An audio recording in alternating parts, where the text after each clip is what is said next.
My sister fell in love with the man who kidnapped me, and I had to pay the price. Chapter 31. You resemble a disco ball, I quip at Celestina, eyeing her silver and glitter adorned dress with a mixture of amusement and exhaustion. And you look like you've been dragged through a hedge backwards, she retorts, rolling her eyes dramatically. It barely managed to pry my eyes open after burning the midnight toil with Theo, tackling paperwork and inevitably descending into playful sibling banter. A quick mental calculation reveals I have a mere 4 hours for preparation and for travel. Shuffling into the kitchen, I crack open a can of soda, the fizzy sound a stark contrast to my sluggish movements. As I turn to retreat to my room, a cacophony of giggles and laughter assaults my ears. A small hand tugs at my shirt, nearly choking me. I resist the urge to lash out, reminding myself these are just children. Swiveling around, I inadvertently let out a growl at the group of kids. To my chagrin, they don't cower in fear as intended, instead erupting into fits of laughter as if it just performed the most hilarious comedy routine. You little monsters are adorable, I mutter sarcastically. Am half tempted to lock you in my closet for an eternal game of hide and seek. Approaching the children, I plaster on a fake smile and release a playful growl. They scatter, their laughter echoing down the hallway, blissfully unaware of my dark humor, relieved to avoid any potential angry mob of parents wielding garden implements. I adjust my rumpled shirt and retreat to the sanctuary of our room. Theo, ever the helpful brother, quickly styles my hair into loose curls with a simple half-up, half-down look. It'd been ready to take the lazy route and just straighten it, but he insisted it was a brother thing. I'm silently grateful his styling skills far surpass his culinary disasters. As a finishing touch, he secures 2 strands of hair with a rose gold flower clip. Whatever happens, don't lose this, okay? He emphasizes, his tone unusually serious. Promise me. I give him a nod and beam at him. Promise. Thank you, Theo. He gives me one last smile before leaving the room to do some office work, his own outfit hanging off one arm. About an hour and a half later, I was finished with my makeup and I quickly slipped into the dress as carefully as I could. The dress accentuated my waist just how I liked it. I sure was happy when the dress didn't feel itchy against my sensitive skin. Theo. I yell at him through the mind link. What? Come here, I whine to him, grabbing a red rose from the vase. I swiftly sit on the edge of the bed with my legs crossed over each other, making sure the stem didn't have any thorns. I place the rose between my teeth. Why do I have the feeling that I'm about to see some lewd strip show? I ignore him, and sooner than later, his footsteps editing scent enters my senses. Speedily, I place the back of my hand and arch my back dramatically. I hold back a laugh when the door opens and the footsteps stopped. There was a moment of silence, not even a single breath. Oh my God. My eyes are experiencing extreme overheating and great damage. I have committed a grave sin and must seek for my beautiful Talia for indulgence. Goodbye. Mace unrants before scrambling out of the doorway. I bat my lashes at Theo, who continues to button the buttons of his vest, his tuxedo jacket over his shoulder. My eyes didn't dare miss how his muscles flexed when he started rolling up his sleeves. I patiently wait until he was finished and he finally acknowledges my existence. He leans towards me with his arms crossed. Hi, beautiful. You look like my next wife. And you look like my ex-husband. You're so sweet. He chuckles and places a kiss on the top of my head. You look gorgeous as always. You're not to bad yourself, I retort. There was a short laugh before he responded. You do have a thing for stealing my lines. No, I don't. I smirk at him. I just have a thing for you. There was an immediate buzz and chatter upon our arrival. Apparently, it was the first of many years that the Crimson Royal Pack has joined the celebration, and they were struggling to believe that there was a new Luna. Cute. Gatherings are boring and are just plain out dull, especially when Felix wasn't here for me to bother. Trouble, however, will give it a little bit more taste.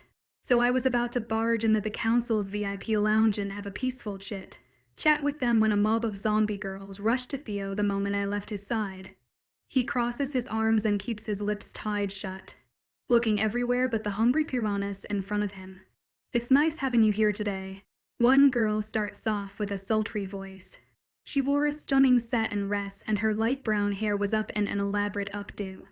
However, she was too close to Theo for my liking. "I must say that you're quite the dashing young man." I resist the urge to stomp to her and slap her like a madman, but instead I saunter towards her with an innocent smile on my face. "Babe, your face is a fucking mess." I join them. Hungry eyes snap to me. "I'm sorry. Did I ask?" The girl who was first talking to Theo speaks up. "I'm sorry. Was I talking to you?" I tilt my head at her and fake a frown. I march to Theo and pretend to fix his hair and the collar of his shirt, ignorant to the thirsty zombies that was trying to eat him up previously. He beams at me and his muscles relax as if I was giving him a fucking therapeutic massage. I keep pretending to clean up his look and wait for the sound of leaving footsteps. Soon, there was an angry grumble before heels clacking entered my hearing senses. Should I be offended? Theo questions me, wrapping an arm around my waist. Not at all. I let him guide me around the huge space filled with hundreds of wolves who were all too suspicious of each other. "Do you see that guy? The one with the shiny head?"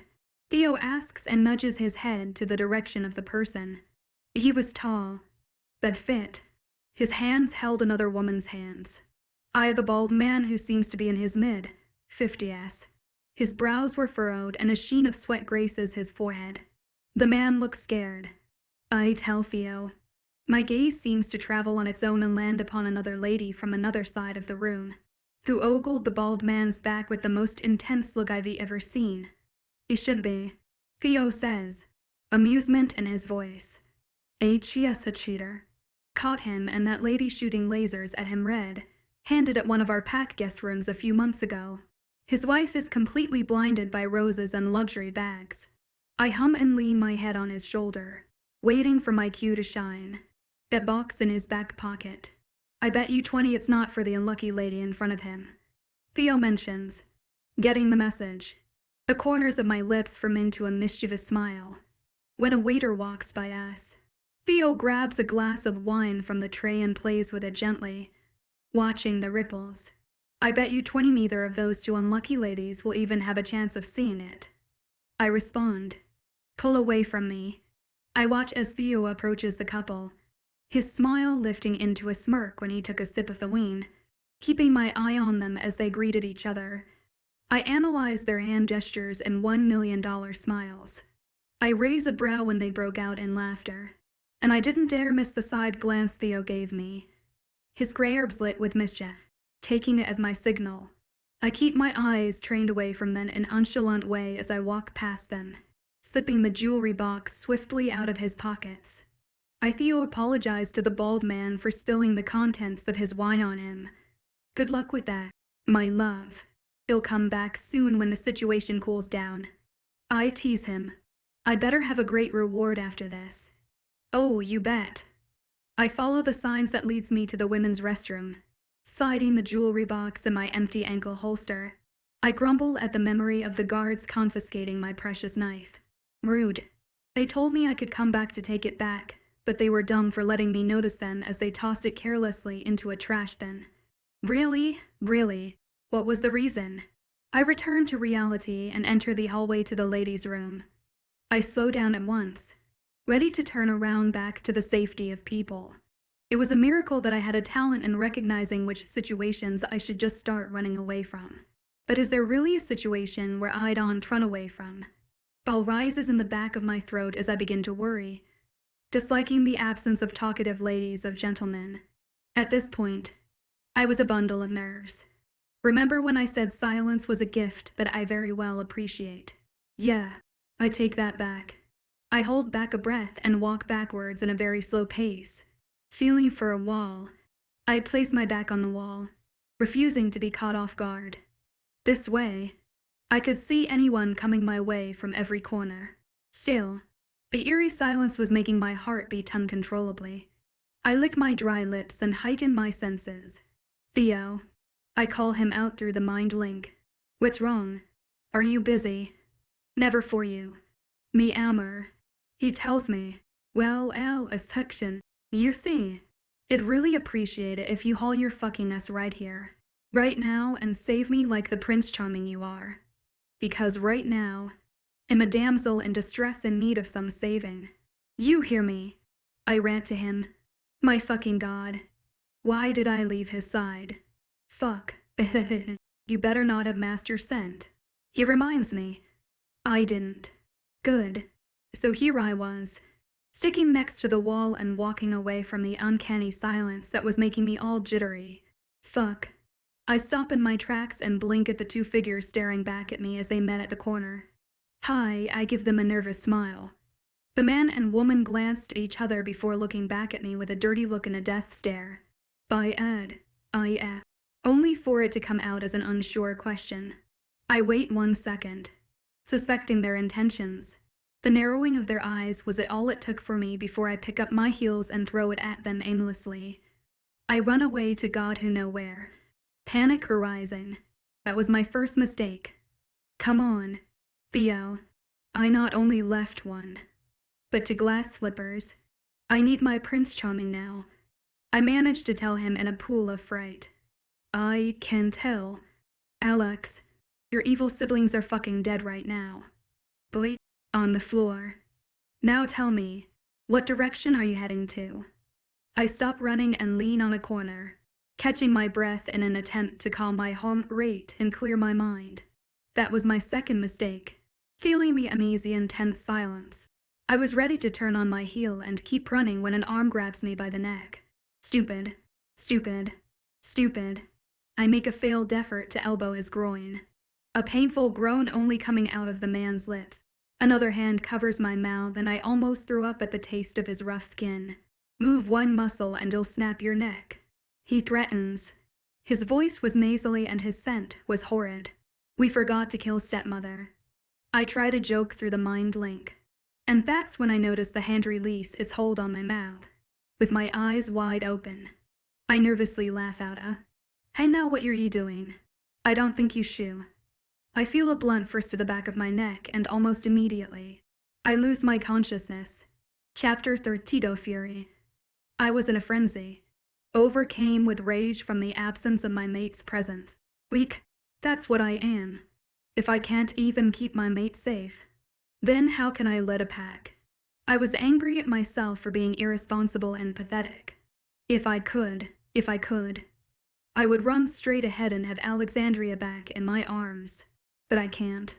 Not when I didn't know what or who I was facing. Although I was able to break it down into two possibilities, Alex Lamath's family or Silas. I could either charge in, ransack their whole village, wipe out their whole population, and burn them alive to rot in ruins. Or I could run into a dead end and kill myself like an idiot fighting 1 to 1,000 rogues. Silas. He rules by using others. He threatens, manipulates, and controls each and every one of them like they were pawns. He would send all the rogue packs against me. But that was all. Silas is a coward. He would sit in his throne, sipping on wine as he watches both mine and his people die. A growl emits from my chest and again. Anger surges through me. My wolf was prodding at me for release and my claws were reaching to destroy. I was hanging on a thread and I wanted to release this anger on someone. But I stopped myself because I didn't want to rue anything that reminded me of Alex, which was the only thing keeping me sane. Her scent lingered in our room. The watches and jewelry she stole and stacked in the cabinet reminded me of her. The clothes she stole from my closet reminded me of her. The chair she would always sit on in the dining room reminded me of her. Hell, even the hallways reminded me of her. I was going crazy without her. I was crazy for her. So instead of tearing down the whole house, I imagined my hands on Gios' neck, squeezing as hard as I could. A snarl intentionally escapes my lips and a whimper soon follows after. I snap my head to the doorway, annoyed by anyone that came near me. Maybe it was the intensity of my glare or the crazed look on my face. But either way, it made Kara flinch and cower back in fear. Oh my sister who used to be so pure and carefree. If you're just gonna stand there without saying anything, then I suggest you leave. I growl at her. I keep my expression blank when she winced, surprised by my harsh way of speaking. I'm not gonna deny the shock that enters my mind when she didn't back away and kept her stand still. Narrowing my eyes at her, I tapped my fingers on the edge of the bed impatiently. She needed to say something soon or I was gonna draw out of this room myself. She parts her mouth and hesitantly says, "It was Silas." "What? Silas?" She repeats, her eyes locked onto mine. "Silas took her." I couldn't help but let out heaps of humorless laughter. "I am so gonna kill that son of a bitch." I growl. "What?" Kara frantically approaches me with pleading eyes. "HS my mate. Brother. Think about me. Please. I can't ever live without hi how did you know?" I question her, exasperated. "It was that rogue wasn't it? The rogue who left you pregnant. You've been meeting with him since forever. Haven't you? What are you talking about?" She screams at me. The necklace that has always been wrapped around her neck as if it was the most precious thing ever. I knew who it was from, that rogue. I remember feeling hurt. I was jealous that no matter how hard I tried, she never cared about me. I would buy her jewelry, wishing she would one day wear them. But instead, she wore that very same necklace every single day. To her, my gifts and actions were meaningless, but I tolerated it. Even though I so badly wanted to rip off that stupid necklace off her neck. Too bad because right now, Ivy never felt more of an intense urge to destroy that pendant she always fidgeted with when she was nervous. I've always wanted to be that person, the one who she would come running to for a comforting hug or for consolation. I guess I just wasn't enough for her. It's disgusting. I tell her with a resolute tone. Her brows furrow and a frown forms in her face. It's disgusting how you're screaming at me to stop myself from killing your mate like you care about him, and at the same time, you're thinking about another man, seeking for his comfort. I stop myself from consoling my sister when her eyes start watering, holding back a sob. "You're a jerk, brother," she spits out. "Oh, so I'm the jerk. You now want to know something even crazier." I laugh out. I don't wait for a reply and continue. "That you're not even concerned about your own brother's safety." She recoils as if I shot an arrow to her heart. So are. We all know the reason Silas took my mate is because she has not satisfied. Let him kill that rogue. Then, it'll all end. These men aren't your toys. Kara, you're playing with fire. Pick one or none. I snarl at her. Silas was seeking for revenge, and the only way he believes he could do it is by making my mind spin in turmoil through my... If he cowed and get his hands on that rogue, then he'd release his anger on the people closest to Kara. Kara thinks for a long second before she looks straight into my eyes and lets out a resolute no. I smirk at her and say, "If you can't choose, then I'll help you myself." "What do you mean?" She exasperates us. "I'll kill Silas with my own hands if Alex hasn't done the job herself."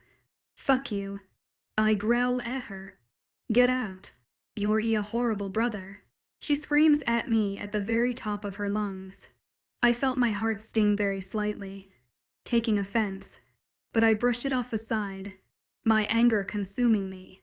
Newsflash. Kara, you're a horrible sister too. Now, get the fuck out.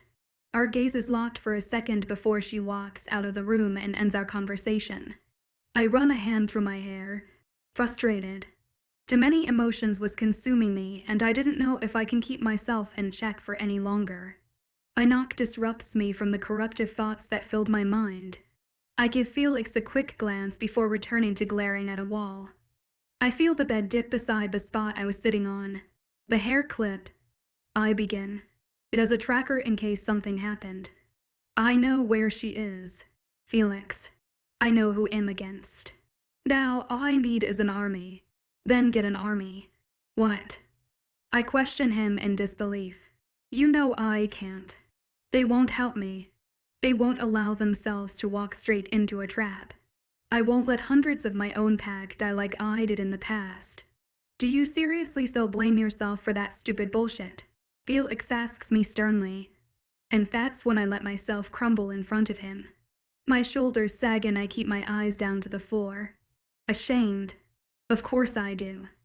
It's my fault. I respond, feeling defeated. Give me 2 minutes.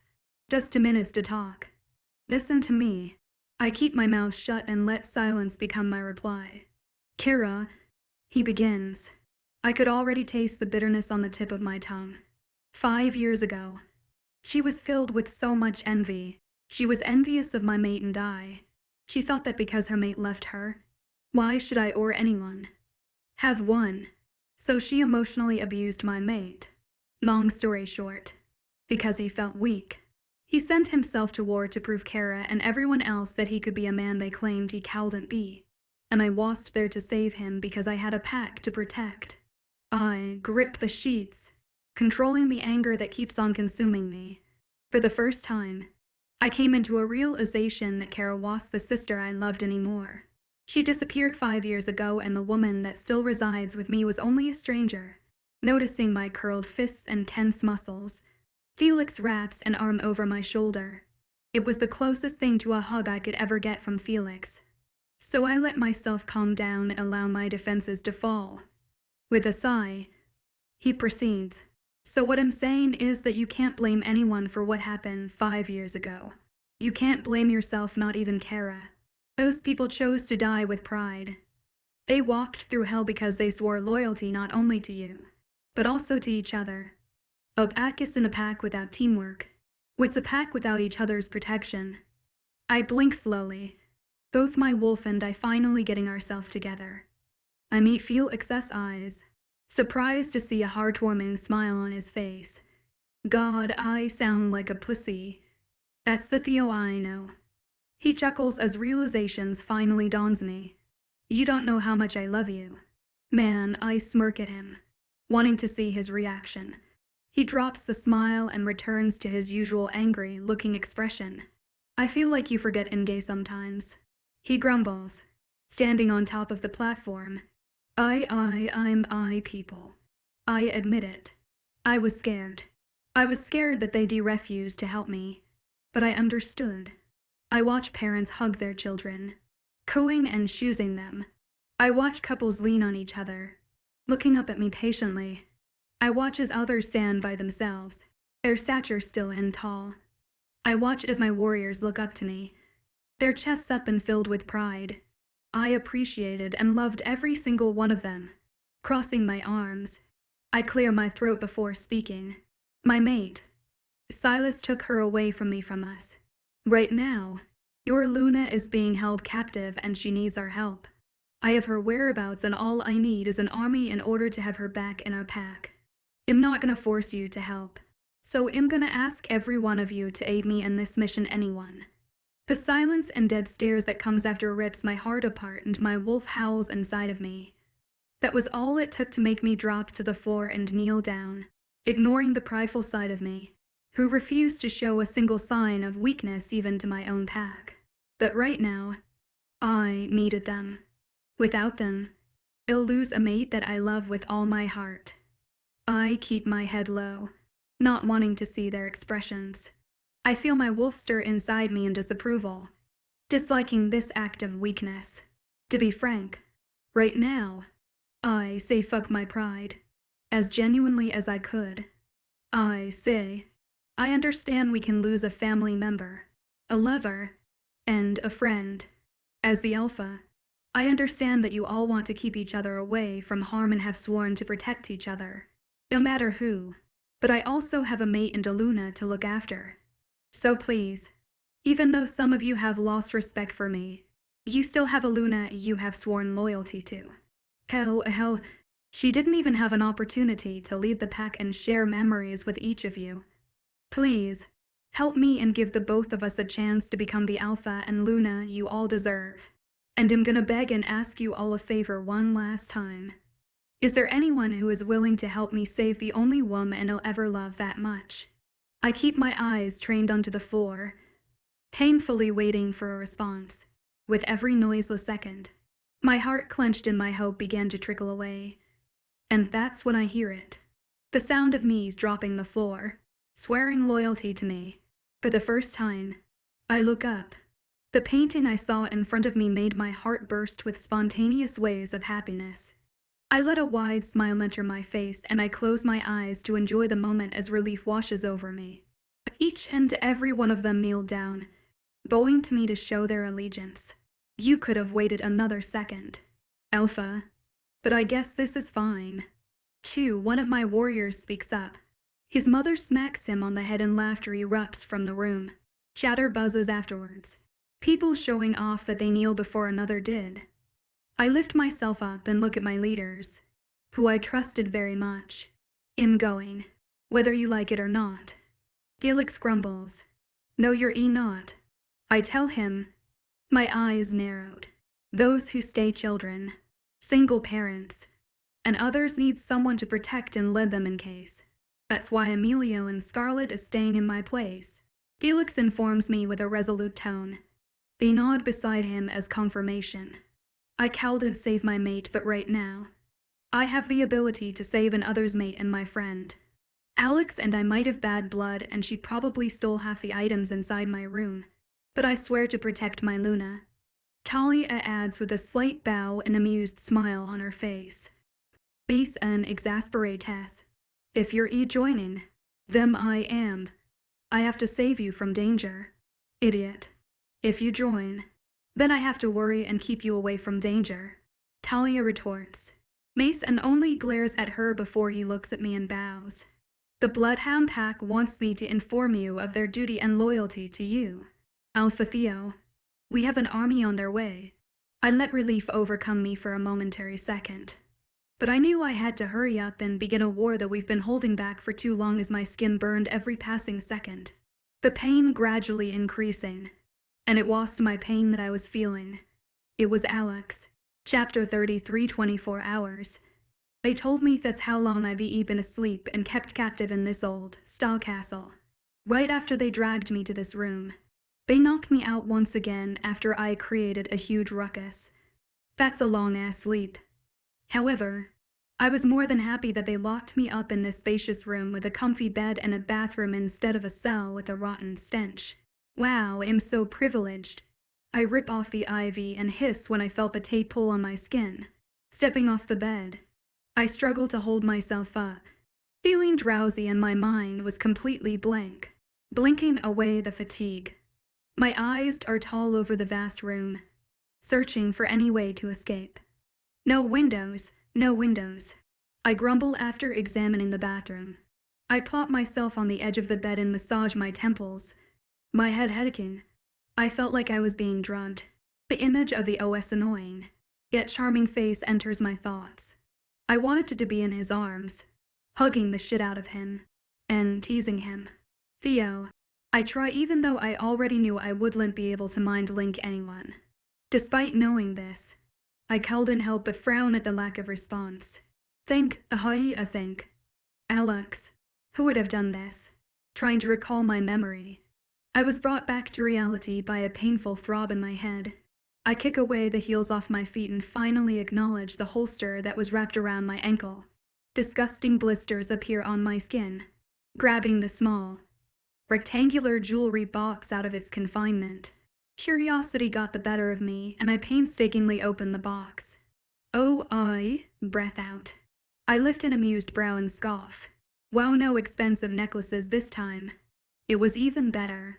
For the first time, I thank my luck as I drag a finger over the silvery throwing spikes. It was shaped into needles, aimed to be thrown to my enemy just like a throwing knife or a dart.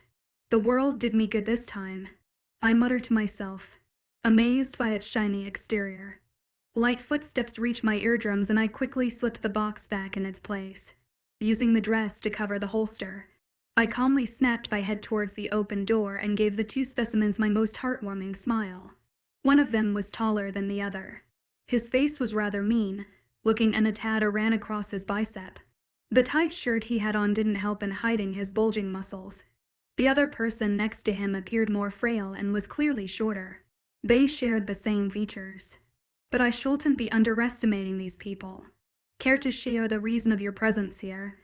Gentlemen, I questioned them with the sweetest voice I could muster. After a prolonged eye contact, a shorter guy nudges his companion. Edward, I think we got the wrong room. There's only one room in this wing. You moron. He scolds him. Before I knew it, he tosses a shirt and basketball shorts on my face, which fell on my lap. Thanks. I really appreciate it. I voice out, keeping my cool. You should be. There's a lot more things you need to thank us for. Later, you're one lucky woman. The guy named Edward mocks. The cobble you W'd IQ, grabbing the ivy pole and kicking it down. I continue. I ignore how much weaker my arms felt and how much power I had to exert. Should I thank you for the wolfsbane? He corrects me with a smug smile. It's wolfsbane and silver. Even better. I smirk and lean on my palm. The man narrows his eyes at me suspiciously and I keep my smile on my face. However, the other man next to him looks at me with an innocent frown on his face. Change. Edward huffs out and nods his head to the bathroom. At least he has some decency. After I changed, I placed the dress on one arm, using it as a cover-up. I hold the holster beneath the huge fabric and the throwing spikes between my palms, leading the bathroom. I was immediately met by scrutinizing gazes. I raised a brow at them and snapped. What? Edward keeps his eyes narrowed on me, and the other unnamed person pursed his lips as if he was stopping himself from saying something. Smarty. Let's go. The stranger tells him in an unusually rushed manner. He made a move to leave, but Edward hesitates. His body tensing. His brows furrowed together. I only tilt my head at him quizzically like the guiltless person I am. I smile smugly when he slowly approaches me. What's the matter? Edward. He cringes as if his name on my tongue was the most vile thing ever. Give me the dress. He threatens. I didn't know you had a thing for dresses. If I had known, I would bought an extra one. Next time, I'll make sure to bring you one. I ridicule. He didn't take it very lightly. His eye twitches and he was about to stomp towards me angrily when his friend stops him. I twist a spike between my fingers, getting more and more impatient by the second. We should go. He tells Edward with a firm voice. No, he replies, ripping his arm off of his grip. This time, the panic was clear. I said, let's go, finally noticing his hysteria. Edward turns to him and asks, WHA. Before he could finish, I drop the dress on the floor and throw the spike towards him, landing on his neck. Right away, he drops to the ground, his hands frantically clutching the wound as blood dropped down from his neck to his shirt. Ouch, I whispered to myself. I cross my arms and keep my eyes locked on the other person as if I was quizzing his next move. After a long thought process, he snaps out of his trance and scrambles away. Good choice. Before he could leave my eyesight. However, I aim the spike on his tense back and watch him fall to the ground face first. At least I wouldn't have to see the trail on his face. I almost felt bad. Keyword almost. Leaning down, I glare at the convulsing body in front of me. Edward returns the glare even as he groaned and hissed through the pain. Sorry, Eddie. I coo. He didn't respond well to the nickname and growls at me. I don't think there's gonna be a next time. Leaving the man behind me whose wolf was failing to heal him. I glance at the remaining spikes. Now this is what you call a proper gift. I make sure not to step over the other friend as I pass by his unmoving body. Glancing from side to side, I move from one direction to another after calling it safe. However, the castle was too big for me to find my way out, and the pounding headache was not helping me at all. The wolfsbane was making the human side of me weaker by the minute, and I needed to leave this confine soon. If not, then this LL be one big mess. Keeping a hand on the walls to stabilize my body, I forced my legs to keep on moving. The silence was starting to scare me, and the lack of presence was making me nervous rather than safe. Shouldn't there be people guarding me right now? After half an hour of searching for an exit, I was starting to get irritated. It was an infinite maze of walls and empty hallways. I was beginning to fret and worry consumes me. That was until I was facing a window and a huge double door change of setting. After contemplating, I forced the window latch open and looked down. My eyes bulged out from the tall height. This had to be at least 6 floors, if not more. I was no way in hell gonna rip my skull open and risk damaging my face. I have a Prince Charming to get to. I scanned the double doors next to me up and down. Its elaborate design and uncanny cleanliness was making me feel dubious that I should be. How can a door even look this pretty? Unlike the old design of the furniture and walls behind me, the door was rather modern and new. Deciding that I didn't have any other way, I placed a hesitant hand on the sparkling gold handles. It looks so extravagant. It's driving my nerves crazy. I gulped the bile down my throat and slowly pushed the doors open. Yeah, I kind of regret doing that. I watch. My mouth agape, as a man stares back at me. His eyes were a striking bright blue and his dirty blonde hair was slicked back. A sharp, slightly crooked nose graces his tan skin and chiseled jawline. Sitting on what appears to be a throne, he scratches his stubble and looks right at me. Roe King. I was gonna lie and say I'm not intimidated because I was scared shitless. The horrifying scar next to his eye didn't help either. So he begins and smirks at me as if my arrival entertained him. You finally found your way. I take a step back only for the sound of doors slamming shut, forcing me to stop my movements and made my heart beat erratically. What kind of supernatural shit is this? Oh honey, there's only one exit. He pauses and looks at me with an amused expression. And that's through me. Disregarding the increasingly painful throbs in my head, I use all my power to recall his name. When I did, I tried to mirror his smirk and ask, Silas, isn't it? As if he cowled and looked even more smug and arrogant. The corners of his lips tug upwards even more and he looks at me mockingly. A movement to his right distracts me and what I saw made me scoff in disbelief. Well, will you look at that? I taunt, suddenly feeling bitter rather than panicky. If it isn't the best and only Ian in the entire world. Chapter 34. Tie her up. Silas commands his men. With not a second wasted, I was immediately pushed to my knees while another ties a rope around my wrist behind my back. Soon, I had no choice but to release my grip on my weapon as someone forces my hands open. You son of a bitch. You son of a bitch. I hiss out. TSK. You need to control your mouth more. Young lady. He drawls, getting out of his puny little throne. He marches towards me with a glass of water. Like I expected, he poured it on me with ease. I shiver when the coldness hits my skin. My hair was damp and a piece of hair covered my face, and it irritated me that I couldn't move the strand away, letting out a humorless chuckle. I continue. Wine would have been fancier. You cheapskate. He squats down so we met eye level and I took this opportunity to spit at his irritating face. Silas closes his eyes in what I assume is an attempt to calm himself down, bringing a hand to his face. He wipes himself clean and fakes a smile. You and Theo really do belong to each other. Immature. Look who's speaking. I snarl at him. This wipes off the counterfeit smile on his visage, replaced by a scowl. As if sensing his master's displeasure, the man who tied me up grabs my hair forcefully. Oh no, my poor scalp. What is this? I laugh out. Thing 1 and thing 2. Before I know it, a strong hand slaps my face so hard I could feel the scalding heat of its imprint on my skin. I scoff. Is that all you've got? Old man. No, he responds. I glare at his amused expression. I'm just saving the best for last. My cheek was hurting from the slap, and the constant tugging on my scalp was making my headache much worse than it already is. In addition, the wolfsbane was also making me more exhausted. Why are you doing this? You fucking jerk. I scream at him. Revenge? My dear. He tells me as if it was the most obvious answer in the whole universe. I'm a hungry man. Immature. I'm awk.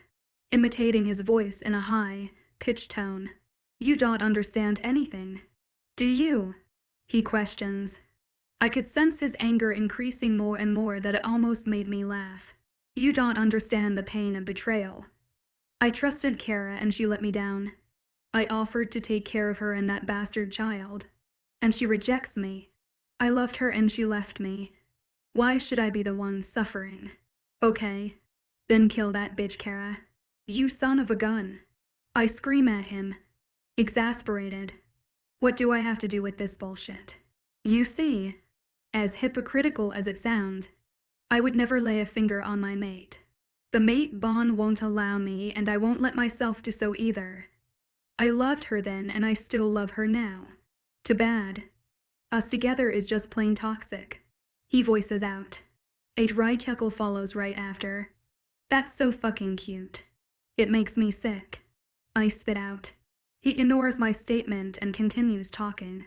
So I thought to myself that if I can't kill her to feed my dissatisfaction, why can't just make hers and the people's lives around her a living hell? You psycho. I snarl. You're once a sadistic son of a bitch. You know that, right? Again, he disregards my insults and proceeds to his speech. I can't fall asleep at night knowing that while people like you fall asleep soundly, I'm still up, struggling with my displeasure. I need to kill someone and bring suffering to your privileged lives to fulfill my satisfaction. I grumble out. I didn't ask for your bedtime story. Asshole. Sadly, your precious little mate is too difficult to get rid of, and too bad for you. I don't have a single fucking clue on who screwed my mate and destroyed my life. He continues. By now, his smirk was long gone and a scowl painted his face, his eyes twinkling with malicious intent. If I can't kill him, why can't I just kill you instead, using my peripheral? I note the way Ian stiffened at his words. His head was down, an act that surprised me since he was a wolf filled with pride. And that's when the realization hits me. I resist the laugh of pure disbelief that was forcing its way out of my lips. What would you do? I question Silas with a smirk. He raises a brow quizzically. What would you do if that man was right here? Right now? I peer at Ian, who jolts and lifts his head, his eyes wide as they met mine.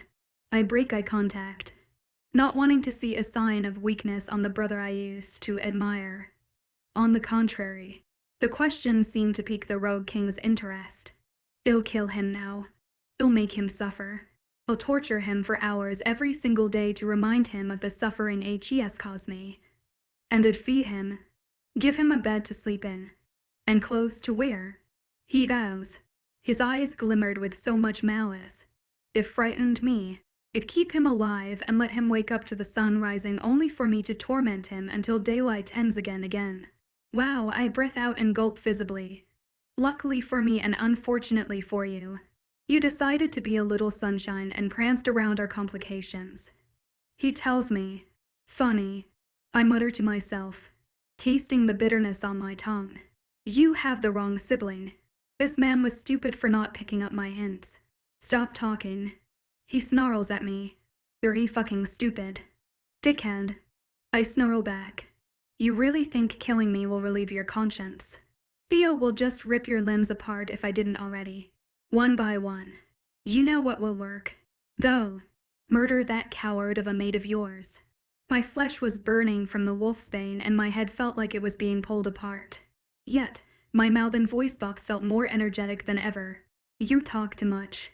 He growls at me. His eyes were flickering from blue to a bright red. His wolf asking for release. You know, I'm surprised you're still alive with the amount of wolfsbane you've consumed for the past 24 hours. I don't know if I should be scared or flattered. I huff out. He gives me one last crazed smile before he pats his pants and gets up on his feet. Give me the syringe. He commands another of his cronies. Prick. I warily eye the small, yet dangerous needle that was carefully placed on his palms. Silas approaches my knelt body with a sadistic smile and I return the favor. You don't know what you're getting yourself into. Shit. I tell him, my voice wavering much to my dismay. My throat was dry and I stopped myself from kindly asking him for the cup of water. "Oh, I do know what I'm getting myself into," he replies with a cocky smirk, grabbing my shoulder forcefully. He injects the powerful poison into my system. This time, the effects were fast and not gradual. Pain shoots through me, making me jolt. The burning sensation travels from my feet to the top of my head, and it felt like I could blow up any minute now. I would have fallen into the floor face first if not for the person pulling my head up by grabbing my hair. Despite the ringing in my ears, I could make out Silas's amused words. "Can you hear that?" I use all my strength in an attempt to clear my mind momentarily and figure out what the hell he was talking about. And then it reaches my ears, wolves howling and the sound of paws meeting the ground. Thousands. It's the sound of war. Silas whispers to my ear, his smirk growing. I cough out blood on his white shirt, feeling satisfied. A familiar sensation I knew too well strikes me. It starts with a quick, familiar tingle. Then, waves of intense heat hits me, making my head pulse in agony. And finally, scorching and uncontrollable energy consumes me. "I guess dear brother hasn't told you this yet, Silas," I taunt. I could feel my wolf start to emerge, demanding release. "You might want to make better allies. If there's a next time." That is, the only response I received was an unsure but curious glare. Wolfsbane might make me weak, but it makes my wolf insane. "Dipshit," I growl, and that's when I let my wolf take over and lunge towards the man who has completely lost his mind. Chapter 35. My wolf lunges at him, clawing at his chest, and leaving sickening scars that will forever remind him of his stupidity. The gash on his chest bleeds, staining his tan skin with blood. Satisfaction enters my wolf when she sees his reaction, and I knew it'd never understand that mutual understanding between them. There was no retaliation or even sign of displeasure, but Silas only flinches and coughs out blood. Instead, he laughs. His lips were lifted into a wide smile, and his laughter fills the room. His eyes, however, told a different story. It was pure emptiness. His laughter was like melodies but satanic. He laughed like it was his last, but it was full of disbelief and false satisfaction. Denial. It irritated me, but my wolf was more pleased than ever. And she doesn't make another move because she knew that emptiness was his worst punishment. Wiping the blood off his mouth with the back of his hand, he takes slow steps back, and I wanted so bad to attack him, but my wolf stayed still. "Kill her," he commands his minions, looking at me with a smirk before retreating like a coward. "I've done my job," he tells me, his expression lively, yet empty at the same time. My wolf keeps her paws locked to the floor, staring back at the pitiful man in front of us, and as if he understood her, he speaks, to create turmoil. My wolf keeps her red orbs trained on his back, his shoulders defeated as his figure disappears from another doorway. "You stupid wolf," I tried telling her. As expected, there was no response but a threatening low growl. "You know it's funny. Silas destroyed himself before we even had the chance to. He never wanted to win in the first place. The man wanted to feel pain, but all he felt was emptiness, void of emotions, because that's all what beasts crave, the ability to feel. What a person void of emotions or thoughts and no longer have a goal to meet. They lose their life's purpose, they have no more reason to live. And to them, it's better to lose your life than to live it. And sadly, cowards like Silas are better dead than living. A wolf's growl disrupts me from my thinking, and I immediately divert my attention to the small group of wolves surrounding me. The rogue didn't get another opportunity to let out a second growl before my wolf jumps for his neck and tears his flesh without an ounce of remorse. The next wolf was even more stupid. She leaps towards me, where my wolf could easily claw her belly and rip her stomach apart. And so she did.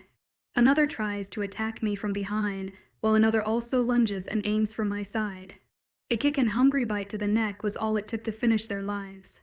I stare back at the motionless bodies of weak wolves, blood pooling beneath them and staining their fur. The last wolf circles around me menacingly, contemplating my next movement. He was playing it safe, refusing to make a risky move. Too bad I wasn't in the mood for this time-consuming bullshit. My wolf takes advantage of his hesitation and pounces on him, knocking his body to the ground in the process.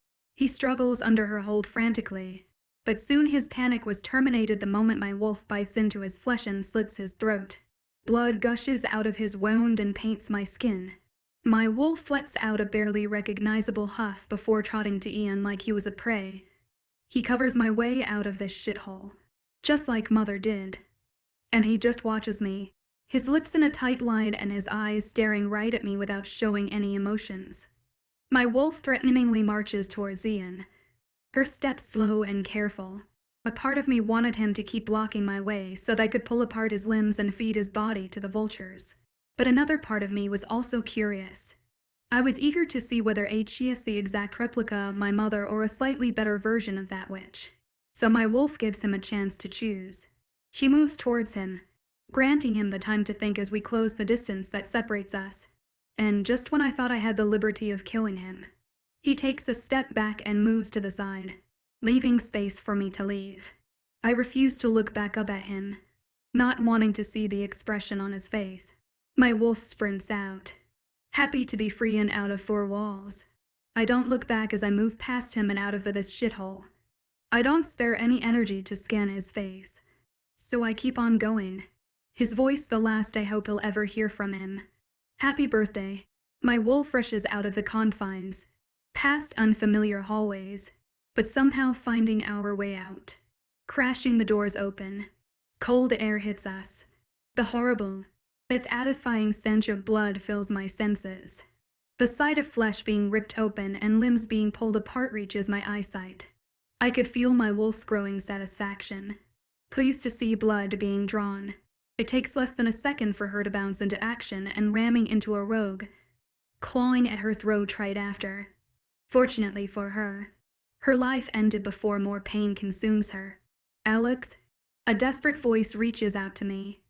I'm fine, I tell Theo sternly, my wolf eager to kill rather than talk. I hear a whimper to my right. My wolf turns to the sound and eyes as a young pack member struggles to release himself from a rogue's grip. I almost panic, scared that my wolf wouldn't feel any remorse and let my people die. But I was amazed when she lunges towards the rogue without any hesitation. He lets go of his hold and stumbles due to the impact.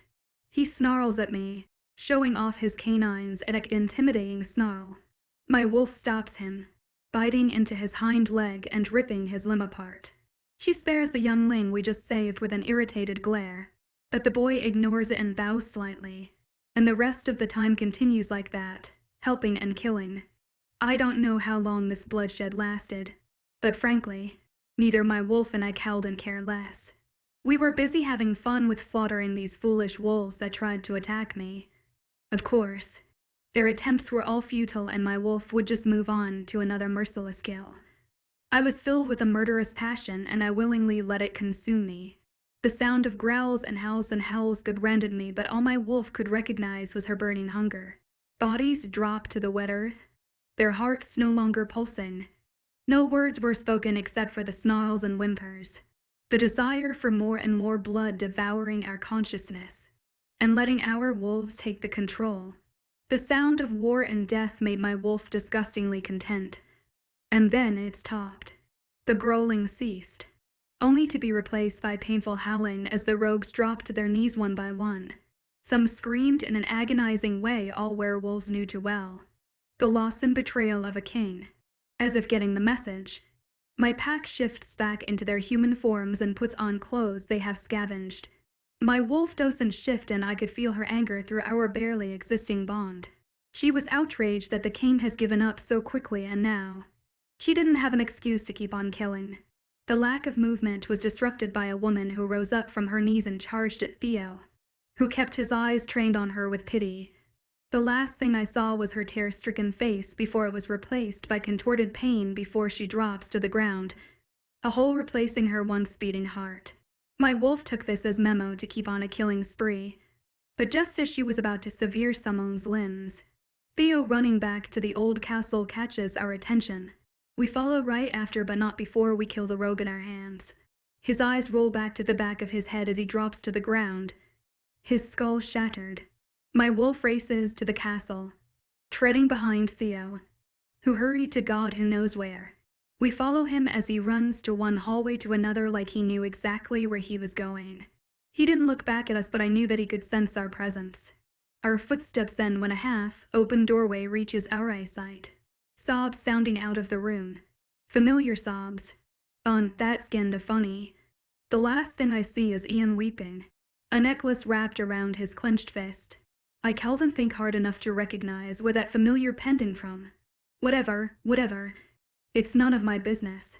I didn't know if I should laugh at him or cry with him. Either way. I didn't have a chance to respond before Theo turns to me, finally acknowledging my wonderful presence.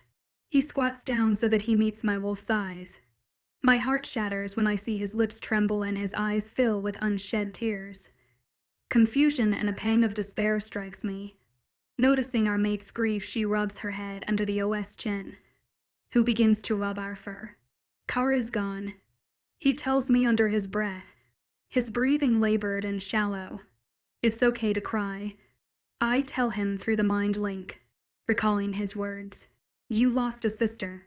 Hugging my wolf and burying his head in our fur. He tells me quietly, how can I lose a sister I never had? Epilogue 12 months later. I place my head on the OS lap as we watch The Edge of 17, keeping my eyes trained on the screen. I let him play with my hair. Everything was good until he started playing with it too much. He was tugging it and tangling it with such a burning passion that I could feel my hair detach from my scalp and my soul leave my body. I grab his hand and push it away from my head. I frown, mad that he had disrupted my crying session. I like movies that make me cry. Just when I thought I was free from the OS wrath. He throws his hands back in my hair and continues to play with it. If the movie Cal didn't make me cry, Theo definitely will. You're messing up my fucking hair. Theo. I threaten him. I furrow my brows and frown, no longer able to concentrate on the movie. He chuckles and I knew what was going to come out of his foul mouth. It was already messed up in the first place. What do you want? I groaned. Attention. He tells me smugly, his overconfident oozing out of him. And though I was the Leo in this relationship, I grumble to myself, asking for more and more attention. I feel his fingers on my stomach and try to tickle me. Keyword, try. I look at Theo with a raised brow and laugh out when I see the frown on his face. Well, this is anticlimactic. He huffs before looking at me angrily. I coo and turn to him. Who hurt you? You, he teases back and attacks me with kisses. I shield myself from him and laugh when he keeps launching smooches at me. I freaking hate you. I tell him jokingly between fits of laughter. I love you.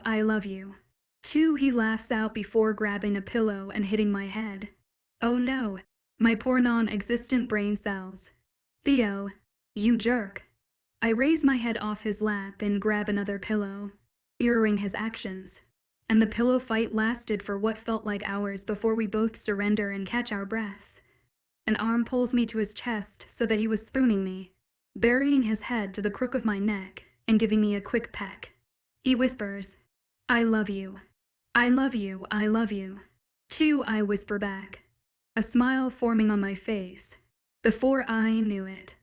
He flips himself so that he was hovering over me, meeting his eyes. I feel my heart flutter when I see his beautiful gray eyes gleam with a fervent gaze. Keeping his gaze on me, he continues to stare at me with pure adoration. Mark me, he tells me with a smirk, his husky voice and sincerity making my heart burst with euphoria. I allow him to guide my body as he lifts me up so that I was straddling him, immediately going in for a kiss, and we keep our frenzied pace, not getting enough of each other. I feel his lips curl into a smirk and I copy his actions, pulling away from him, trailing his jaw and down to his neck. I could feel my smirk growing when his arms tighten around my waist.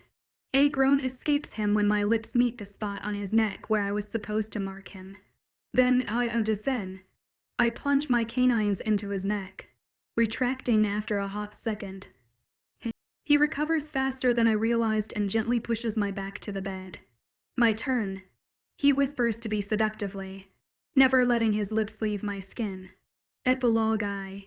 100 trillion years later, Nickel, I whisper, shout to the little boy. I grab his arm and hide him in the bush with me. He frowns at me, perplexed my unpacked appearance. What are we doing here? He questions me innocently. Hiding from your dad. I answer him in a muted tone as I watch my packed rain fervently, feeling his gray orbs shooting lasers at me. I frown at him suspiciously. Oh no. I rant to him. I'm telling Dad. He huffs at me before crossing his arms, running out of my hold. I watch him run away and crash to the OS stack intentionally. He raises a brow at the little traitor, squatting down before lifting him up on his shoulders. Theo smiles at him with pure, unadulterated love. Our pack warriors pause and start fawning and releasing a bunch of AWS.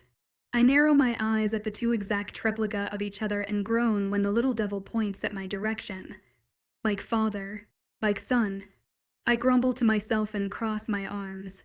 I gulp when Theo snaps his head to me and approaches me with an amused expression. I draw hard at him with my finger and he only rolls his eyes, gently bouncing up and down the kid on his arms.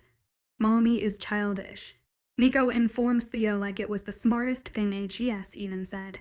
Theo lowers himself and stands back up when Nick's feet touch the ground. The little devil runs to me and wraps an arm around my legs despite seeing my glare. I agree. Theo laughs out and I give him another cold glare. Mommy stopped growing when she was 10.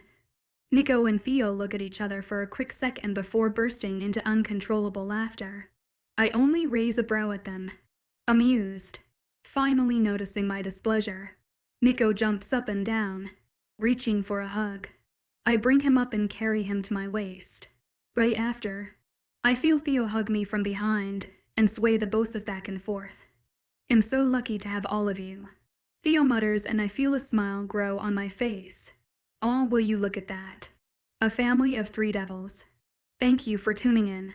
If you enjoyed this episode of the story, please give it a like, and don't forget to subscribe to get notifications for updates.